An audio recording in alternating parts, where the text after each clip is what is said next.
Welcome everyone, and thank you for joining us as we continue our audit prep webinar series with the second installment entitled How to Prepare for an Oracle Audit, presented by Nate Serrano and Scott Hare.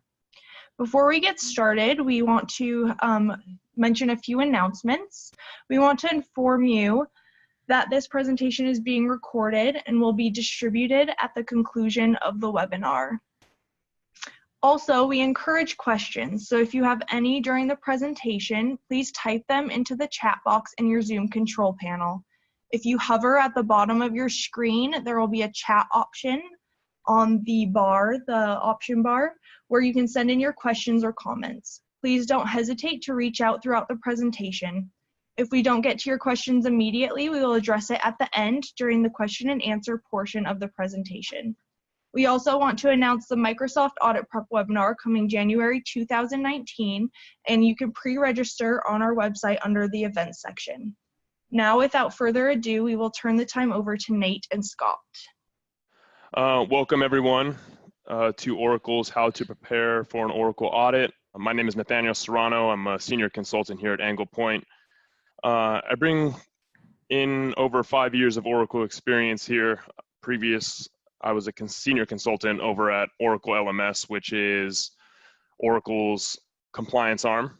I performed full task audits, coming from the actual selection of the audits all the way to the resolution and the deal management.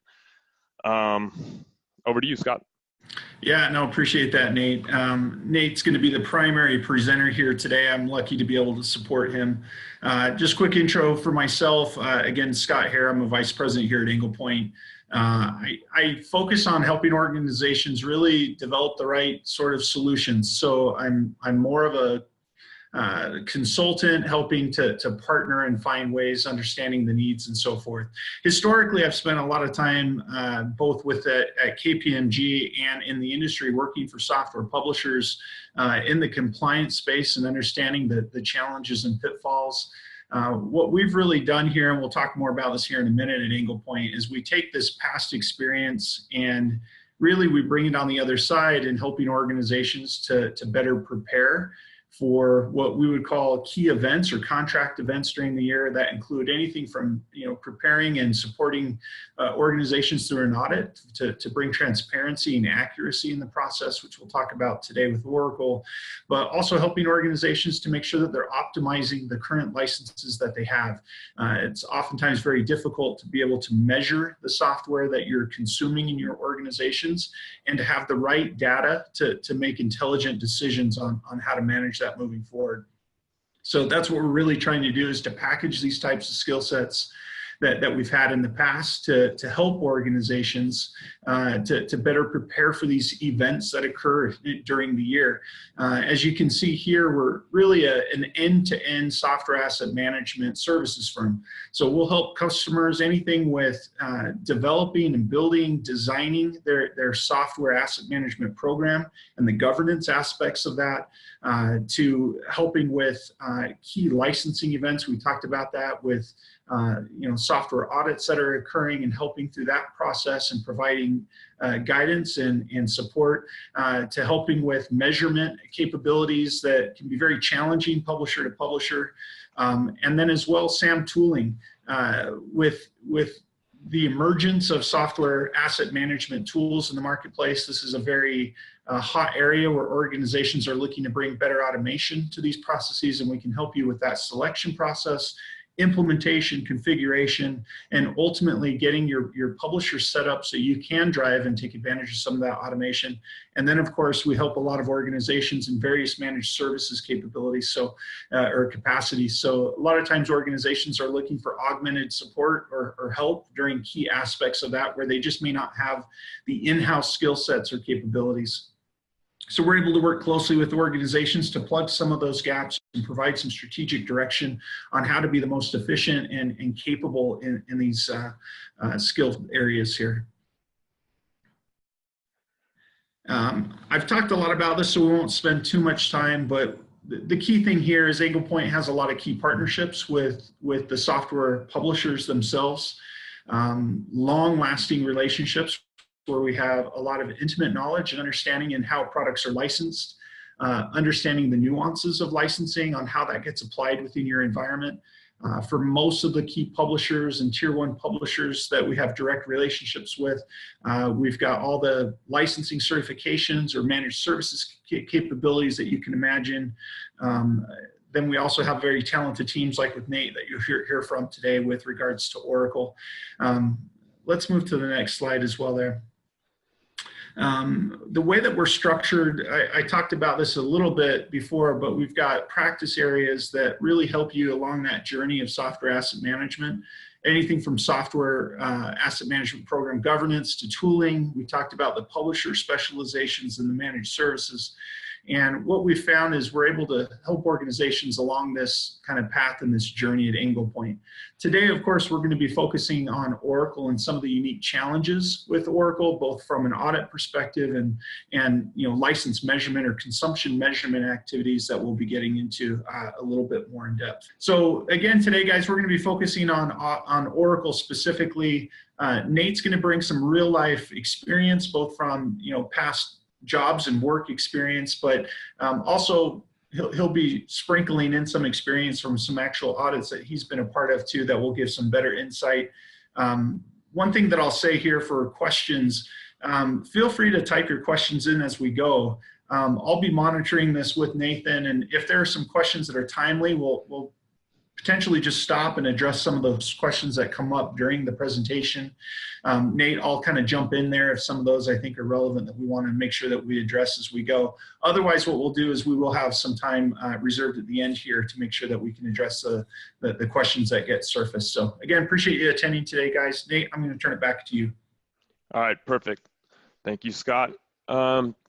Today's agenda, these are all pretty much topics that are coming from real world experience here, and pretty much in the order you need to know them. Why does Oracle conduct the audits?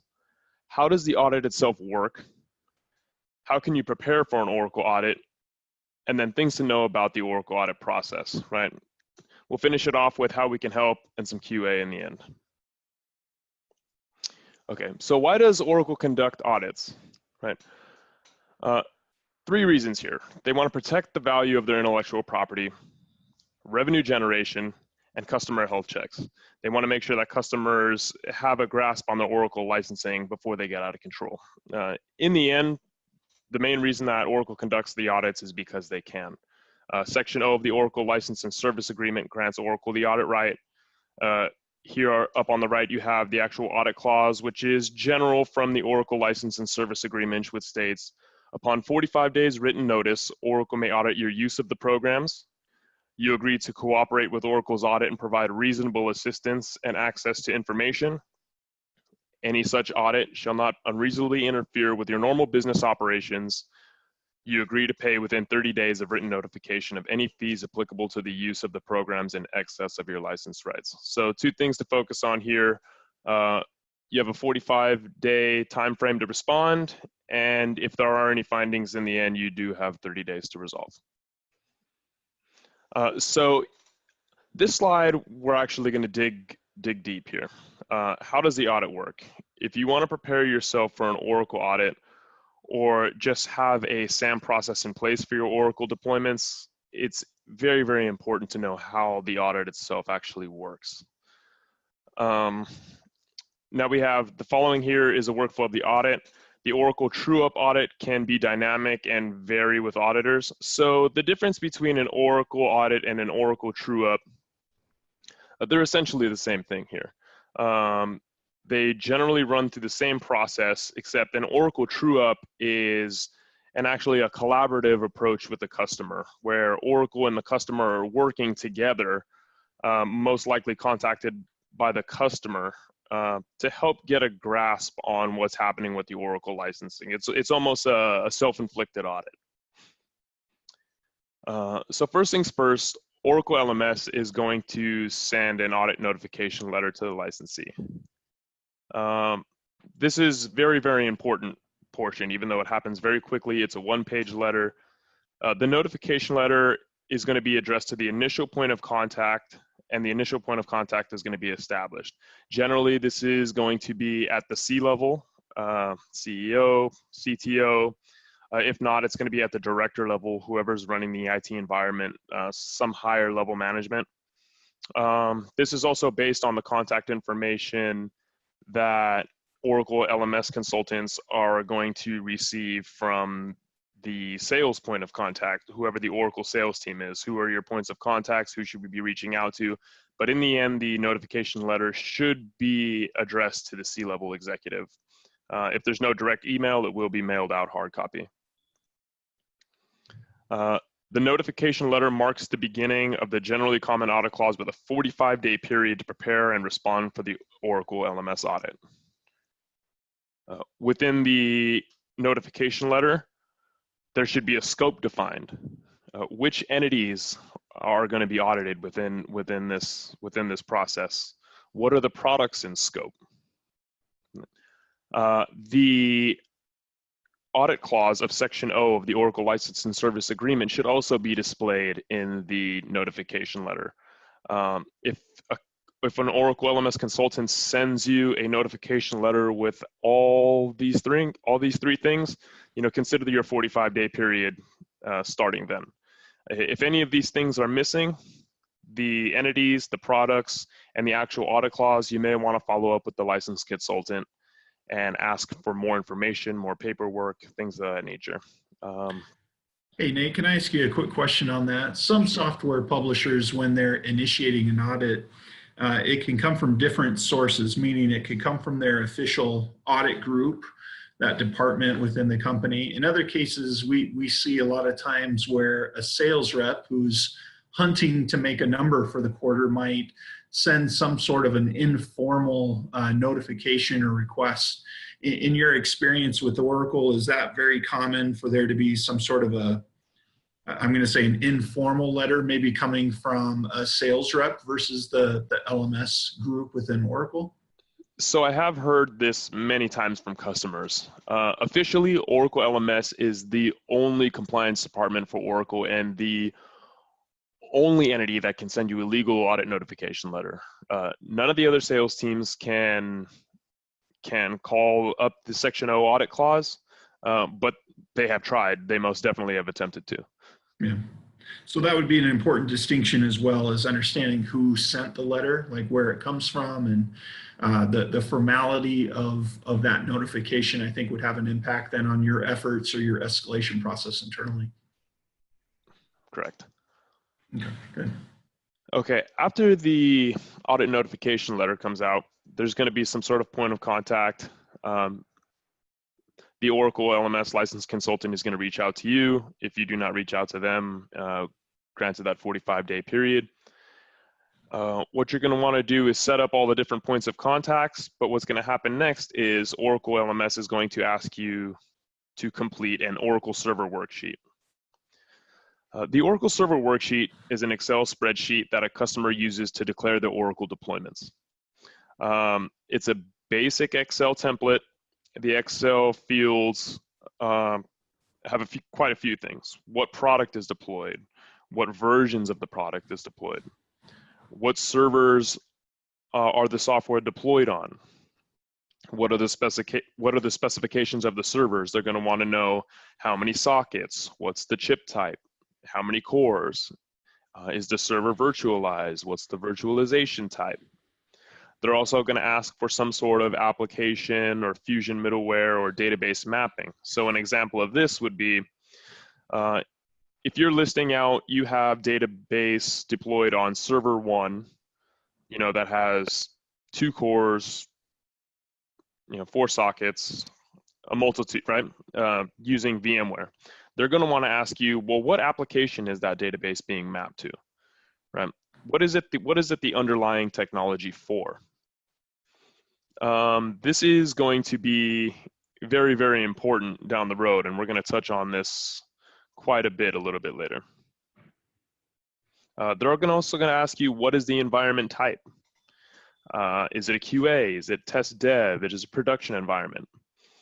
What licenses or what type of metric is allocated to this environment? So these two combination of things are very, very important to know because for production environments where we can't count the users, you're most likely want to allocate processors. If it's a very small test dev environment, you may want to allocate name user plus licenses, but then you also have to remember that for name user plus, there is a processor minimum. So if the test dev environment has a very, very large processor count, you're not going to be able to license 1 or 2 DBAs. You're going to have to license at the minimum level. So something to keep in mind.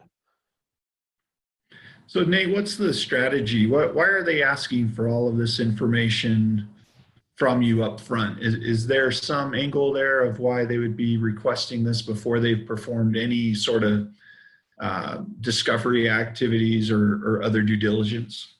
Yes. Well, one, they're going to want to get the mapping from you. They want to make sure that you have some sort of understanding of your environment. If you can provide a general OSW type mapping, it doesn't have to be specifically their format, but if you can provide something, it's going to let them know that you have some sort of grasp on your deployments.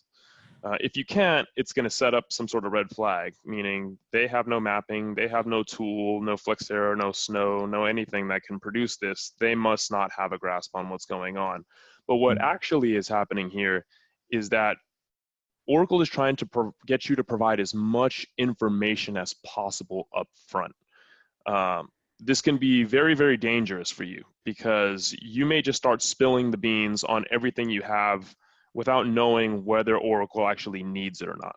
So the Oracle Server Worksheet is a phishing information, it's a phishing exercise for the Oracle auditor. Please get us to tell us everything that you possibly know about your Oracle environment before we even start running any measurements, before we start running any discovery. You tell us what you're using. That makes sense. Yeah. Hey, one other quick question, Nate, that popped up before we get too far. The question was, does Oracle work with any third-party entities for the audit? And I'm assuming the question is referring to, is there like a KPMG or a Deloitte type company that these audits are conducted by, or are they all handled with the in-house LMS team? Everything is handled internally. So Oracle has one of the most in-depth compliance departments out of any software company I know. It's a legacy compliance department. It's been going for years now. There's no need to go outside. Oracle LMS is the best expertise for Oracle licensing. So they're also going to be the best expertise from the audit side as well. Yeah, great, thanks. All right. An important thing to know about the OSW is not mandatory. It doesn't say anywhere in your contract, anywhere in an Oracle License and Service Agreement, Oracle Master Agreement, or in any order document that an OSW needs to be provided. But having an OSW type mapping of your deployments is the best preparation possible for an audit. So even though it's not mandatory, this is something that a customer might want to hang on to and either start completing as they initially deploy their Oracle deployments. When they first install the Oracle, it's always great to have some sort of mapping. Right? And again, we'll touch back on this a little bit later. Let's see here. Discovery and measurement. After the Oracle LMS asks you to complete the OSW, they're going to move on to discovery and measurement. Oracle asks the customer to run tools for discovery and measurement. The two tools are LMS Discovery and the LMS Collection tool. Discovery. The tool is configured by the customer, so that's always something interesting to know. You have to put in the IP range, the database, IAS, WebLogic, or SOA. You have to check which ones you want to run discovery for. And essentially, it's going to pull out a CSV file that's going to list all of your IPs, and it's going to indicate which server the products are actually deployed on. It's not going to give any specifications of the server. It's not going to give any specifications of the product. It's simply going to tell Oracle, we found some sort of executables. We found some binaries. There's something located on this server that you need to dig deeper into. The LMS collection tool is the actual specification measurements. It provides a shell script composed of 2 queries, review light and CPU query. The review light provides product-specific data. What is the database version? Is it standard edition? Is it enterprise edition? Is it 8.0, 11.1? You know, what's the actual version running it? Is there any options in pack usage? Is there, you know, advanced compression, diagnostics, tuning? And this is going to pull back all kinds of information, whether it's just turned on from OEM, the Oracle Enterprise Manager. Is there actual evidence? Is there SQL queries? Is there anything from diag and tuning that's, you know, actually functioning? Or is this just mistaken use where it's just on but not really running? There, you know, this is going to provide everything. Review Light is going to provide everything. The CPU query provides server information, so CPU specifications, sockets, chip type, cores, virtualization type. It'll give out measurement for Solaris zones, IBM LPARs. If you are using VMware, they're going to ask you to run a power CLI command, which is going to give all the specifications of the VMware environment, or they're going to ask you to provide screenshots. Hey, Nate, one follow-up question on these discovery activities. There was one question that popped up in the Q&A regarding, does that data, you know, the outputs from these discovery scripts and tools, does that data automatically get sent back to Oracle, to the LMS rep? Or is that something that the customer then has to package or collect those outputs and then proactively send back to the LMS rep? Okay, so both tools are run by the customer. The information comes to the customer, and then they need to be provided to the rep. So you're going to get a chance to look at all this data before it goes out. If you need to mask the IP ranges, you know, because it is going to provide the network, that's fine. But yes, you are going to have hands-on data before you send it out. The Oracle consultant is going to set up a secure data transfer, and then you're just going to load everything to some sort of Dropbox or some sort of interface they provide. Well, one other question, Nate. These tools, are they comprehensive for all Oracle products that may exist in the organization's environment, or are these tools focused towards certain product families or product sets? So the LMS discovery tool is only going to find core tech. You're looking at database, IAS, WebLogic, SOA, right? Actually, the LMS collection tool itself is only going to find, you know, it's only going to give you the specifications of core products, database, our Fusion middleware packages, IAS, WebLogic, SOA, EBS as an application. Some of the applications have self-auditing systems built in. So for the other applications, you know, PeopleSoft, other things, Oracle has the capabilities, but there is a lot more hands-on. It's not an all-inclusive tool for the applications itself. But as far as the LMS collection tool, we're looking at the core tech. So that leads to my next kind of natural question: are in these Oracle audits like that, does the LMS team naturally tend to focus on subsets of products, or do they cast a really wide net with really any products that organization has purchased over time? Because it sounds like some of these discovery tools are focused, yet the Oracle Server Worksheet is more comprehensive, right? That's collecting any Oracle product deployment, it sounds like. Right. Right. So that is another big reason why they ask you to complete the Oracle Server Worksheet. They want you to declare things, because in the end, the things that are not measurable by the Oracle tools or any other tool for that matter, Flexera, Snow, any other third party, if Oracle doesn't have the capability to measure it, surely nobody else does. And that is why they want you to declare these things up front. Yeah. Well, one other question that's come in the Q&A here, Nate, which is relevant to what we're talking about here, but the question is, what's the usual time range in which, you know, organizations are expected to provide this data back to Oracle? The question actually states, is it within a week, or does it depend on the organization size or other factors? you have any comments on that, on kind of typical turnaround or responsiveness that's expected? Yeah, so this is going to vary. I mean, your organization size and the amount of applications that the core tech is the underlying technology for is going to have a huge impact on that. So, if, for instance, you're going to have multiple lines of business, multiple applications. So how many different resources is this even going to take to collect all the data? I highly doubt that one DBA is going to be able to collect all the data for all the various applications. So there's a resource issue here, which we're going to touch on later. Okay.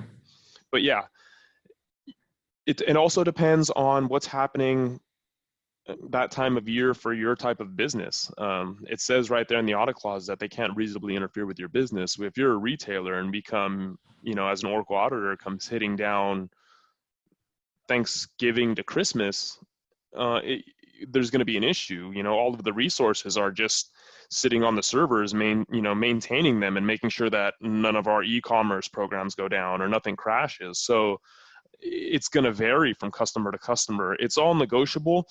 The main thing is that you stay in continuous contact with LMS and you explain things to them and you set realistic timeframes. They're going to start hounding down on you if you step in there and just keep on delaying and delaying and delaying without giving any time frames or something set in stone. This is when we were going to begin. This is we should expect to receive things. It's all negotiable, but you have to work with Oracle LMS and you have to make sure that the communication is present. Good. Thank you. So that was discovery and measurement. Oracle LMS compiles inventory and has the customer verify. So the discovery and measurement is the actual usage, right? In order to perform some sort of reconciliation report, Oracle LMS is obviously going to need an inventory to bank the usage against. Oracle LMS is going to take all of your support contracts, all of your order documents, everything it possibly has to compile an inventory for the customer. They're then going to provide this to the customer to verify. So again, in preparing for the Oracle audit, it's very important to have your paperwork on hand.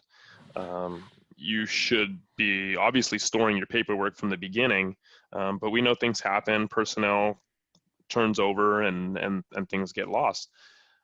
In order to prepare, I would strongly suggest reaching out to Oracle support and receiving your support contracts and just know what you have. Moving on from the inventory, Oracle LMS will reconcile usage with the inventory and provide a final report. Now this is sometimes not. Sometimes Oracle is going to provide you with a reconciliation report up front, which is kind of a soft final report. It's going to, they're going to give it to the customer so that you can verify what's actually happening and to make sure that what they're saying is true. If the Oracle auditor is providing you with a final report right from the jump, that's a whole nother story, because that final report calls into the 30 days to resolve clause that's stated in your Oracle license. It's stated in the audit clause that you have 30 days to resolve.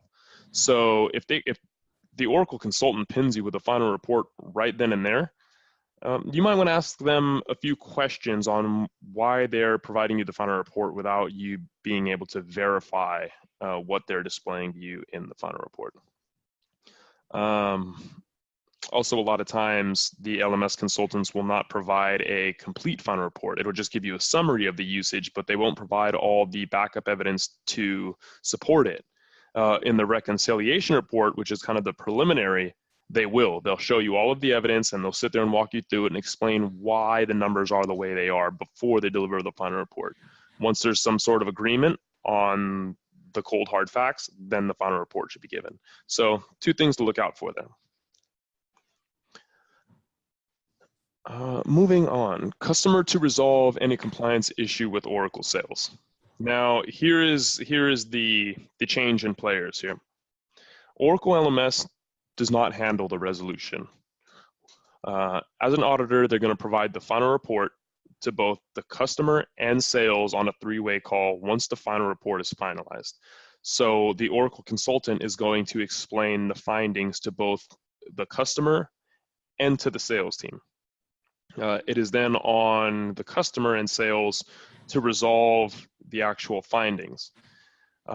Now, this isn't going to move on to the next step. Oracle LMS issues the close letter until the Oracle consultant guarantees from both sides that all of the findings have been resolved. So the Oracle consultant does not provide the resolution, but they are the checks and balances to make sure that the customer is purchasing everything necessary to resolve the issue. Right. Once that has taken place, Oracle LMS is going to issue the close letter. We good to move forward? We have any questions pop up? No, I think we're good. Okay. How to prepare for an Oracle audit. Now, we're going to start to dig deeper into some of the things that we brought up in the slide before. Preparing your resources. You're going to have that 45 days to prepare yourself for the Oracle audit. You have 45 days to respond. I would always suggest responding once you've received the notification letter, just to let the Oracle auditor know that you received it. But contractually, you generally have 45 days to actually get anything going. If you're going to take the full 45 days, me as an Oracle auditor, I would expect you to be ready once that 45 days is complete to get that ball rolling. When you're actually getting that ball rolling, you're going to want to do a few things here. Prepare your resources. When we're talking resources, we're talking about personnel, right? Your IT managers, your lines of business managers, whoever's running the specific applications. Engaging with these stakeholders early is going to help the decision makers understand what's currently used, what the IT managers of the different departments' wants and needs are, what type of software do they need, what do they want for future purposes, what are your future requirements. Next, you're also your finance and your budgeting department. Finance and budgeting can then take the feedback from the IT managers to see what levels of funding are available for what their wants and needs are. In the end, this is going to land with decision makers and procurement. Understanding current use, wants and needs, and future requirements combined with the budget baseline is going to allow that decision maker to use negotiation levers, including competition, multiple licensing models, metric alternatives. This is understandable and will also help minimize future costs and non-compliance risk. Another key here, when you're aligning your resources, you're going to figure out who's the point of contact to the Oracle auditor is going to be. Now, the Oracle auditor is going to reach out to the C-level. The C-level is most likely going to delegate it down to a director or an IT manager. Now, that manager is responsible for the umbrella of resources underneath him. Now, it's from experience, you know, as an Oracle auditor, I'm trying to get all of the information from everyone as much as I possibly can, right? And if an IT director or a manager starts giving me direct contacts to all of the different DBAs or the different application managers to collect all the information, they generally, those managers and those applications, the DBAs, they generally are tasked with one thing: provide Oracle the information. So if I'm contacting the DBA personally, I'm going to try to get everything out of that DBA as I possibly can. Give me everything about your Oracle environment. I'll figure it out later what's necessary and what's not, but I need you to provide every single piece of information possible. And that's the danger of not controlling that point of contact and knowing which resource is going to be the one point of contact that you need to be talking to Oracle. You don't want everybody in this chain here talking to Oracle. One point of contact who's responsible for all of these resources. Very, very, very important.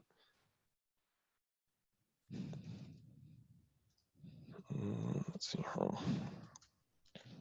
Next in that chain, know your contracts. This is very, very, very, very important. In the Oracle License and Services Agreement, all of these different things are going to be displayed.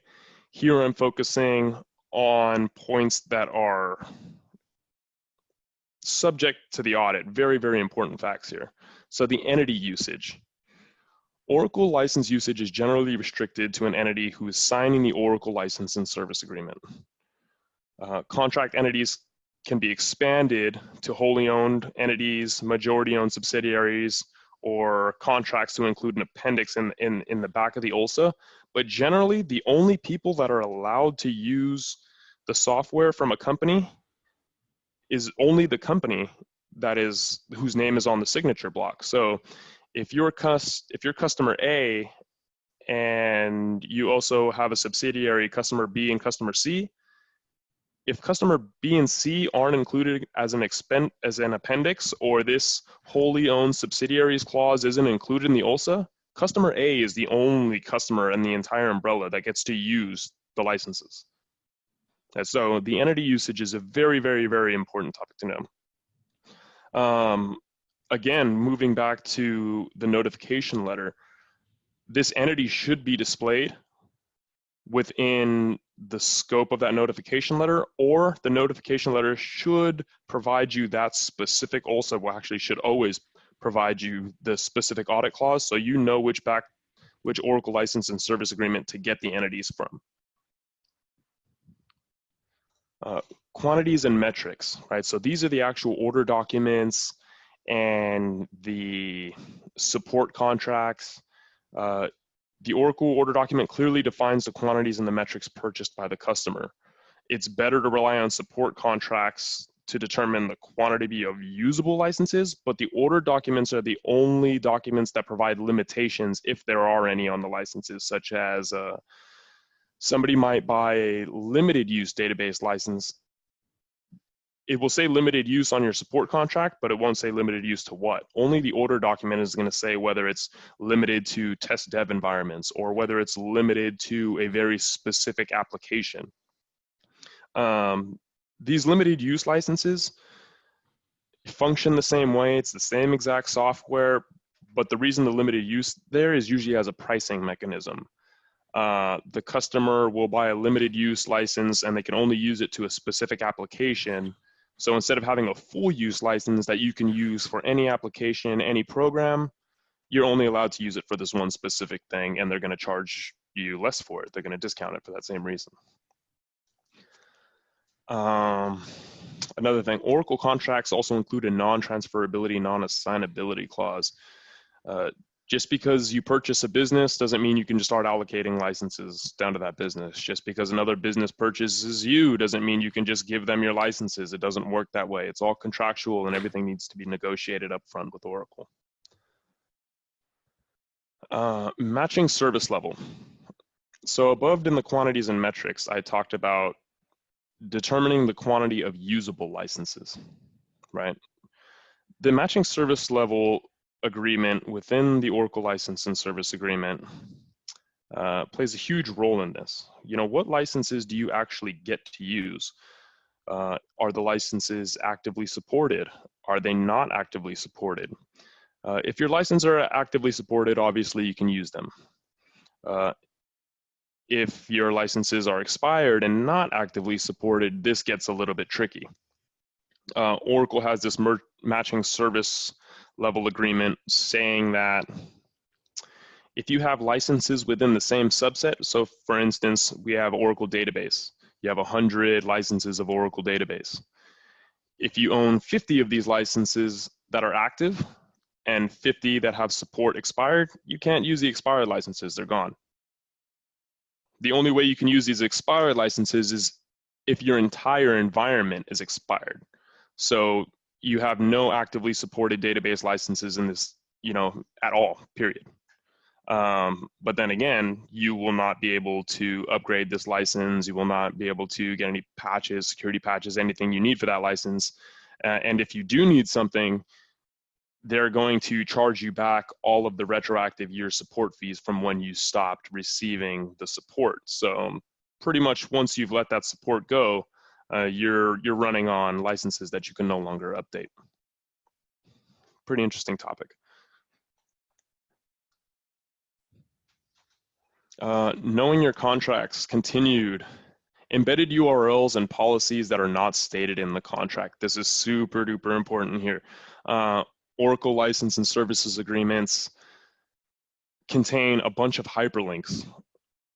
The language is not explicitly stated in the contract, and a lot of these hyperlinks are just embedded: the disaster recovery policy, technical support policies, the application licensing table, the partitioning policy, or licensing Oracle software in a cloud environment. Some of these are embedded into the contract. Some are just policies that Oracle has created out of thin air, just to try to regulate how you use their licenses. The ones that are not embedded into the contract technically aren't contractual, but a lot of the ones that are embedded in the contract are. I think it is very, very important to click on these hyperlinks at the point in time when you're signing that contract and print these things out so you have a point in time snapshot of the different verbiage in these, and so they're not subject to change. Who knows, 10 years down the road when you're getting audited, that hyperlink may link somewhere else and you don't have that wording on paper anywhere, so you're subject to Oracle's mercy at that point. A lot of times it's important to negotiate these embedded policies and the non-contractual policies as attachments. Highly suggested. It'll mitigate non-compliance risk. Oracle policies frequently change. These things are point in time, and if you're signing that contract at a point in time, I would make sure that you have all of the statements from that point in time on file. Knowing your deployments. Okay, now we're jumping back into that OSW, the Oracle Server Worksheet type mapping from earlier. The reason I'm touching back on this very, very important topic. Having an OSW type mapping of your deployments is the best preparation possible for an audit. If an OSW type mapping of an environment can be provided without hesitation, it shows the auditor that the customer has a software asset management process in place, and there is an understanding of the deployments and how the licenses are allocated. All right, so I touched on that earlier. I'm saying it again. Very, very important to know your deployments. You should create one of these types of mappings. Very, very primitive. It could be done on Excel, or it could be done through a Flexera type mapping or a Snow type mapping, but it's just important that it's done. I would always recommend doing it up front when the deployments are occurring. But if not, it happens. Let's get it done later on down the road and just make sure you have it. It's very, very important. If you can show this to an Oracle auditor, it's going to show them confidence that you know what's going on in your environment, and you're going to avoid all those red flags. So again, this is an Excel style mapping. It's just a bunch of fields. What product is deployed? What versions are deployed? What server is the software deployed on? What are the specifications of the server? Sockets, chip type, cores, virtualization. Again, application mapping. This was the example earlier where if you're declaring Oracle database, what application is that the underlying technology for? Again, this is really, really, really important to know. The application fusionware database mapping for a multitude of reasons, and this is why Oracle is going to ask you to declare it on that Oracle Server Worksheet up front. If you say the application is, say application 1 is the application name, Oracle's going to come back and start asking you a bunch of questions about this application. Is it customer facing? Is it internal? What is it used for? How are you using it? What's the purpose of this application? And the reason they want to know brings us down to this last point, is what license metric is allocated. If it's an externally facing application or something that's web facing, you're not going to be able to count the amount of users using it if it's something open like that. So in this instance, the Oracle auditor is going to start making the assumptions that this database instance that maps to that specific application must be allocated a processor license. They can't count the amount of NUPs, the name user class licenses that are actually using this application, and that's why Oracle wants to know the mapping. So very, very important here. In the end of it, Oracle cannot tell whether this is customer facing or not, whether it's internally facing or not, whether it's a hosting environment where you're embedding Oracle's product into another product and selling it. In the end, this all comes down to declaration, and that's why it is very, very, very important to control what you're communicating to Oracle and give them the information that you want to provide. I'm not saying not to be honest here, and I think everyone should be licensed for what they're using, but again, the findings on a scenario like this are going to be subject to what the customer declares. Again, an OSW type mapping should be implemented from the initial deployments. Notice that the discovery and measurement, even when completed by Oracle or the third-party tools, provides everything requested in the OSW. So they're going to be able to fill out this OSW for you. That's why I'm saying the OSW is not required by customers, is not contractual. So everything they're going to be able to do in the measurements is going to complete the OSW for you, except which licensing metrics are being allocated and why. The third-party tools have capabilities to assign a metric to an environment, but they will never be able to explain the why. So for instance, say you're using Flexera and you have an environment and you assign processor licenses to that environment. If you're using those licenses in an environment, Flexera is going to start reducing them from your inventory, but there's no specific why as to why you're using that license in that environment, right? Then that's where the licensing expertise is. Understanding the combination of licensing rights and the reasoning behind the usage will always be needed. Again, if a customer can declare the metric allocation and explain why, this truly shows that a customer's SAM knowledge and an understanding of the IT environment is there. You know, they're going to say, we have 10 DBAs on dev boxes with one proc, and that's why we allocate NUPs. Or we have a customer-facing application where we can't count the amount of users, and that's why we're using processors. This is the licensing expertise that is very, very important to understand. Okay, trailing back, we went through prepare your resources, knowing your contract, knowing your deployments, understanding your environment. Now we're here in, you know, understanding your environment. That's that tail end there of that OSW process. And again, I cannot focus on that enough. You need to understand what your IT environment is, what you're using the applications for in order to best allocate the licenses for your needs. These last 2 points here, define a SAM process and set testing and controls. We don't have an additional slides for these. You know, the point of this presentation isn't to help build your Oracle SAM process or set up your management systems for your testing and controls, but just know that a SAM process needs to be in place. This is for any customer. If you lose control of your deployments or there's nobody monitoring the deployments, you're gonna get into trouble. Set tests and controls for these, you know, whether it be management approval for any new deployments, random spot testing using Snow or Flexera or any other discovery tools on sample sets of your environments, just to make sure that what you think is deployed and nothing additional is deployed there. No matter what, you gotta have the SAM process and you've gotta test it. You've gotta set some controls. You have to have these types of things in place. Key tips during an Oracle audit. The audit prep work. Okay, so all of the things we just went through, the paperwork, having the resources ready, these are very, very important. That's everything we just ran through. So be ready, be prepared.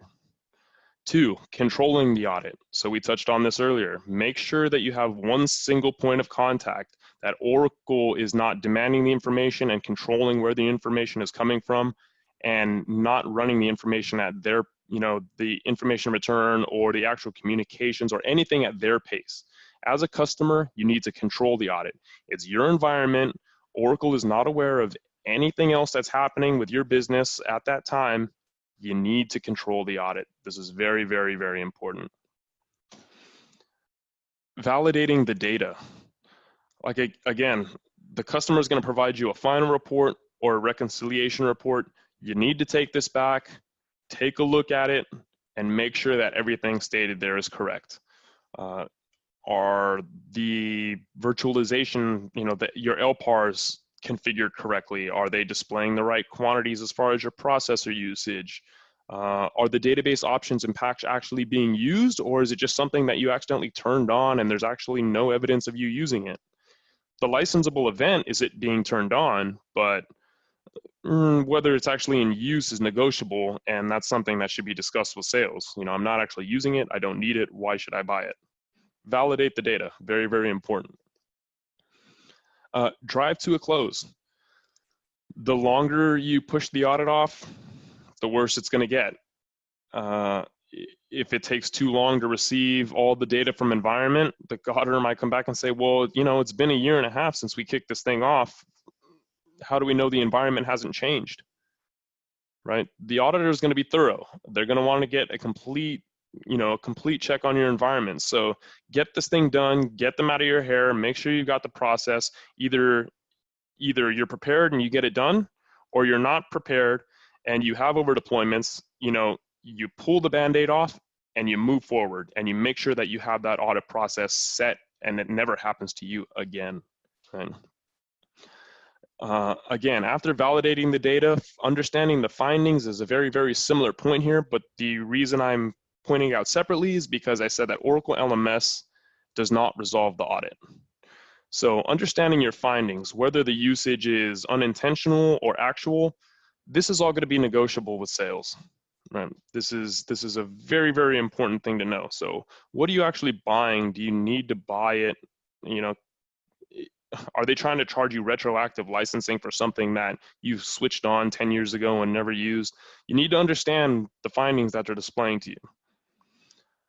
Finally, OMP, optimize, mitigate, purchase. Right. This is to do with the actual resolution. Are we properly using all of the purchased products? Is there unnecessary use or duplicates? Again, like, do you have a name user that is provisioned 4 different ways in your system, right? Get rid of these things. There's no reason to be paying for multiple name user plus licenses if you don't have to. Unnecessary use, do you even need the product, or are you actually even using the product, or is it just something that's sitting on some machine that nobody ever cleared out?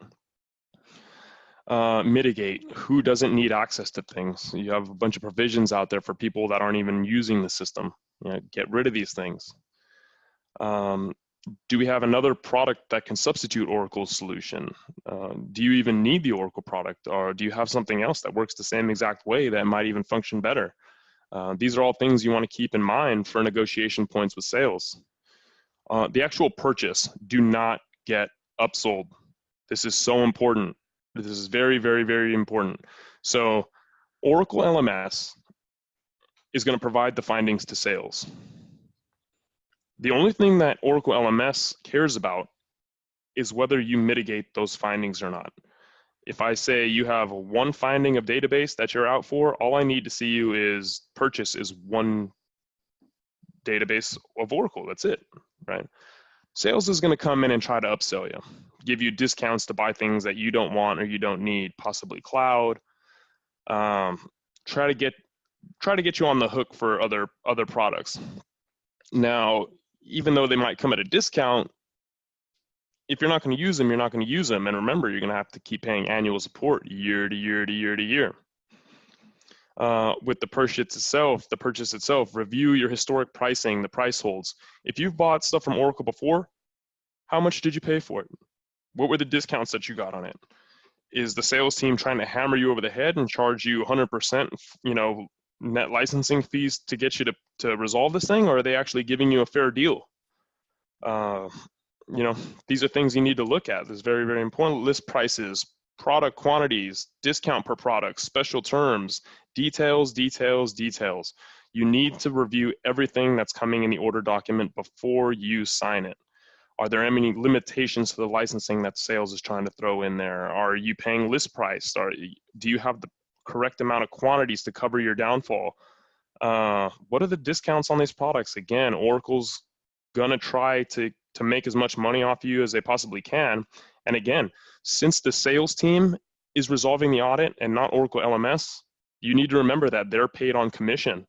The more you pay for this product, the more they're gonna make. So they're gonna try to offer you no discount if possible, when you historically may have received 50% discount. So why would you pay anything more? Do you even need to purchase this from Oracle to resolve? There's a lot of third-party vendors that you could buy these licenses from. Do you even need to purchase it directly from Oracle Direct? You know, if they're going to try to gouge you on prices, Oracle LMS has no issue how the licenses are actually acquired.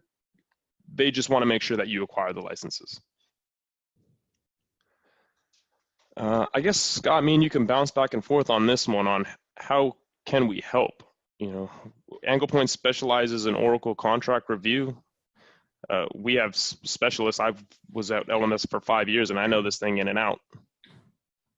Yeah, you know what I would say on this here, Nate, because I know we're running a little bit short on time here, is, you know, no two audits are identical. I think based on product mix, based on your environment, your usage scenarios, the auditor that gets assigned to your particular audit, as Nate alluded to earlier, there's a lot of variation with this.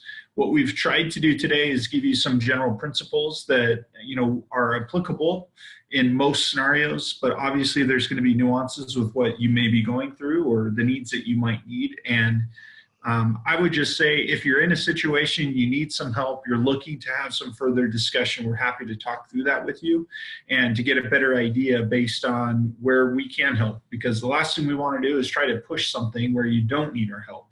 So understanding and customizing that approach to your needs is important to us. And so again, I would just say, if there's things that we didn't get to cover here today, if there's topics that you would like to go a little bit deeper or understand, again, that are more specific to your environment, I think after the webinar here, there will be an opportunity for you to request to have some additional conversations.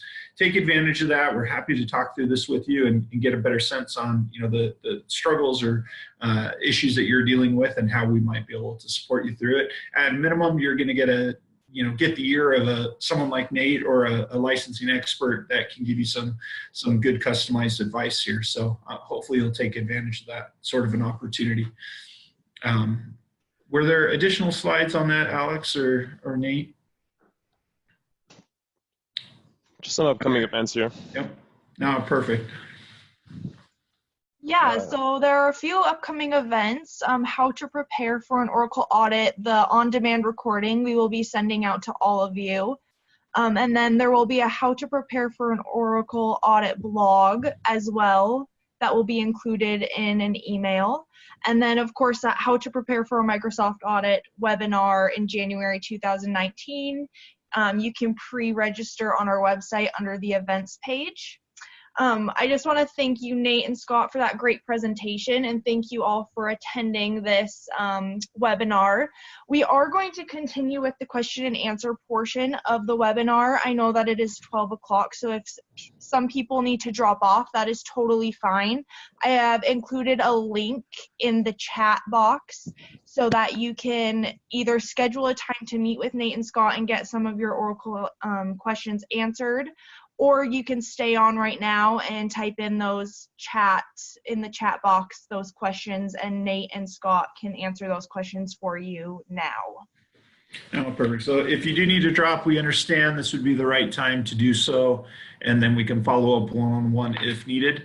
I do see that there's 2 additional open questions that have come in during the presentation, and again, we'll stick around to answer these 2 and any additionals that may crop up during the process here.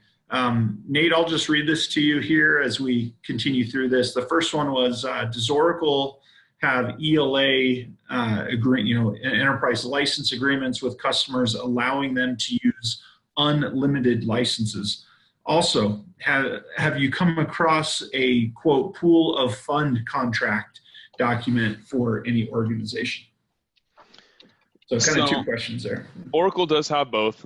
The enterprise contract, the ELA is the enterprise license agreement, the ULA is the unlimited license agreement, and the way those 2 vary for Oracle is the enterprise license agreement is a negotiated metric. So for instance, you're going to pay a percentage of your cost of goods sold, or, I mean, essentially it's an unlimited right to use it, yes, but you're paying on some sort of negotiated metric, whether it's a percentage of your revenue, you're paying by headcount, you know, it's an employee-based metric. So it is an unlimited right to use, but you're paying based on some sort of predefined metric. Yeah, there's some sort of a baseline that feeds into the price, right? Right. Another question here. Wait, hang on. We got to Oh, step back there. The unlimited license sorry, agreement is separate. The unlimited license agreement is just a prepaid, unlimited use rights. Obviously, the products are going to be defined. It's not an unlimited use to use any Oracle products. They're going to be defined within that Oracle contract. Same thing with the pool of funds. You have a very specified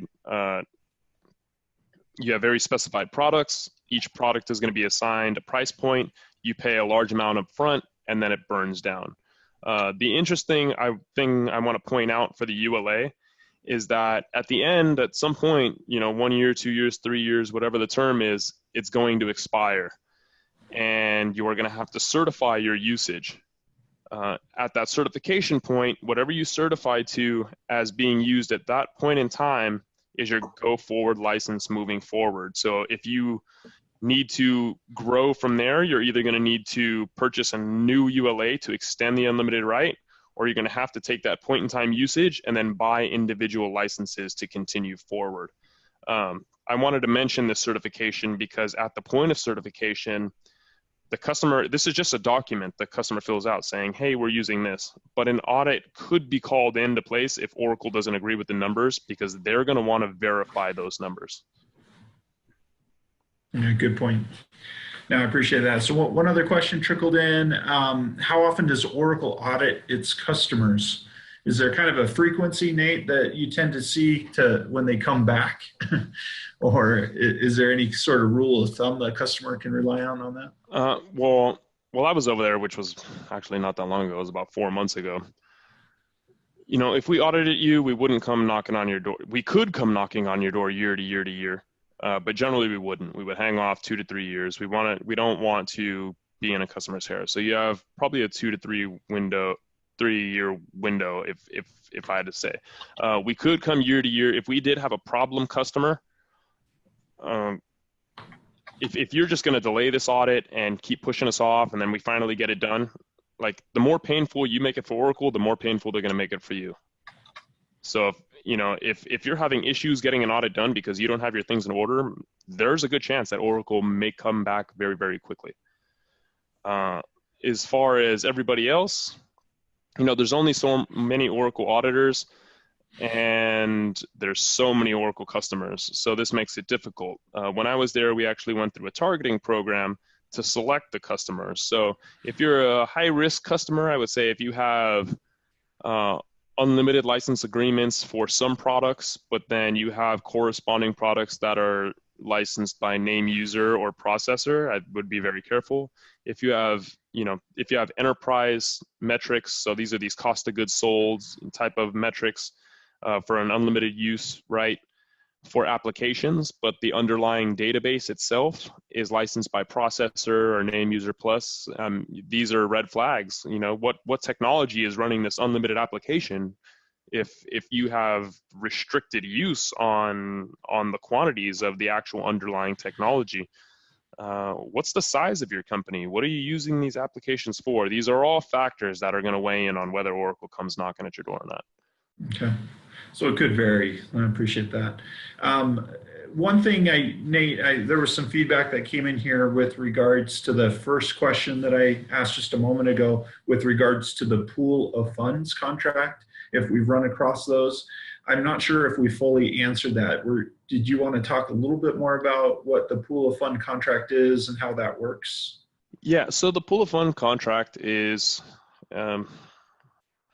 you're paying a set fee up front, one large lump sum, say $5 million, $10 million, whatever it is. And then within the contract, the products are going to be defined and an actual price setting to each individual unit of the product is going to be defined. So for every unit you deploy, we're going to start burning down from that actual set fee that you paid up front. These generally are going to expire. There's a term on these things. So if you don't use it all by the time this thing expires, you're just forfeiting it all. But yes, we do have expertise on both. Actually, Delia on our team was a ULA pool of funds specialist. So we do have a specialist in-house that was specific to the ULA pool of funds team over there at Oracle LMS. I was Good specific call to out. I was specific to the audit department, usually on-prem licenses, but we do have a specialist for pretty much everything here at Angle Point. Good. Another question came in. It was specific to an example that you gave during the presentation. I'll read it to you here. It says, in the example shared on matching service level contracts, does it mean the organization can use the whole 100 licenses, but only 50 licenses would be up to date and would be receiving patch updates, and the rest would be unpatched versions? I'm not sure if the context of this was from an earlier example. Does that make sense to you, Yeah, Nate? The question? totally makes sense. Matching service level agreements, you need to be you need to be up to support on everything. So it's an all or nothing. It's an all or nothing. But if you have everything expired, you can still use them. You just can't update. Because either way, you can still receive the updates.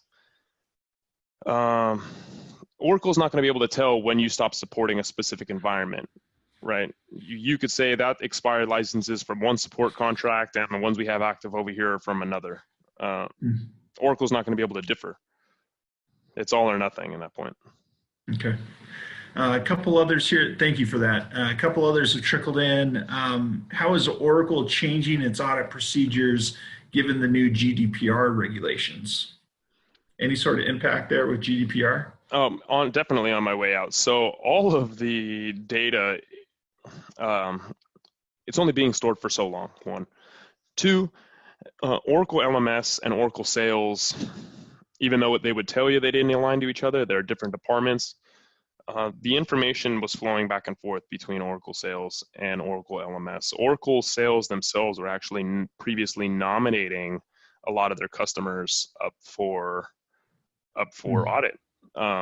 Oracle LMS has taken a proactive stance to end all of that, right? So now when you're being audited by Oracle, it's just Oracle LMS. There's no back and forth between Oracle Sales. Nobody is working. Nobody's in cahoots. It's Oracle LMS coming for you. So if you're being audited, it's for a specific reason. And all of your information is being secured on their LMS web portal. Everything is being purged frequently. Once you have that final report and all the data points in hand, that data is gone. Okay, good. Two somewhat related questions here. One is related to, looks like discussing Oracle licensing in a VMware cluster.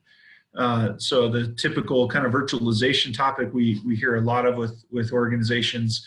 A related question was, and I'll read this one in full, can you please help on hard partitioning part for Oracle database? What is the effect of capped versus uncapped LPARs? Are uncapped LPARs similar to VMs covered as soft partitioning? So kind of this virtualization topic. Do you want to touch on that a little bit, Nate? Oh, yeah, definitely. So Oracle has an interesting VMware policy, which again is not contractual. It doesn't state the policy anywhere in your Oracle license and service agreement. So there's been some sort of breakdown on what's actually viable and what's not.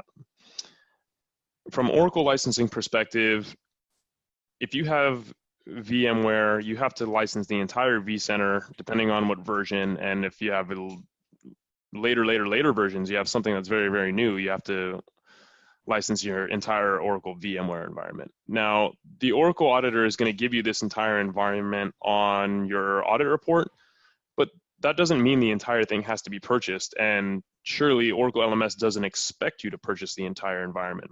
They only want you to license the machines where the products are actually being used. So they're going to ask you to go for what they call an exception from their approvals tier, which basically allows you to segregate the physical servers from the environment. So say you have a 10 server VMware environment and 2 of them are Oracle. They're going to want you to segregate the IP at the network level, at the IP rather. So they're going to want you to put in some sort of network switch, and they're going to want to see segregated storage for those 2 machines as well, whether some affinity rules, LUN masking, a separate storage device on its own. They just want to make sure that those 2 servers have no connectivity to the other 8 in that environment. Now, a lot of customers, don't want to license the environment but then they're using vMotion capabilities. So I had a customer when I was working at Oracle that it was a car dealership, and they used the application throughout all of their car dealerships. It was their finance. It was their finance application. And then what happened here is that they needed the bandwidth of the extra VMware servers. They were using vMotion capabilities so that anytime the bandwidth of their server was getting crunched, they would just basically allow the vMotion to expand and roll over to another server and use the processing power. So it just depends on your use case. If you only are wanting to use the 2 Oracle servers and you only need to use the 2 Oracle servers, Oracle LMS will allow you to segregate those environments at the network and physical server. You have to license the entire machine, the entire physical machine, but they will allow you to segregate that environment from the entire VMware cluster. They're not going to make you license everything in the VMware cluster unless you are actually using it. LPARs. LPARs are an interesting case. So there's capped versus uncapped. For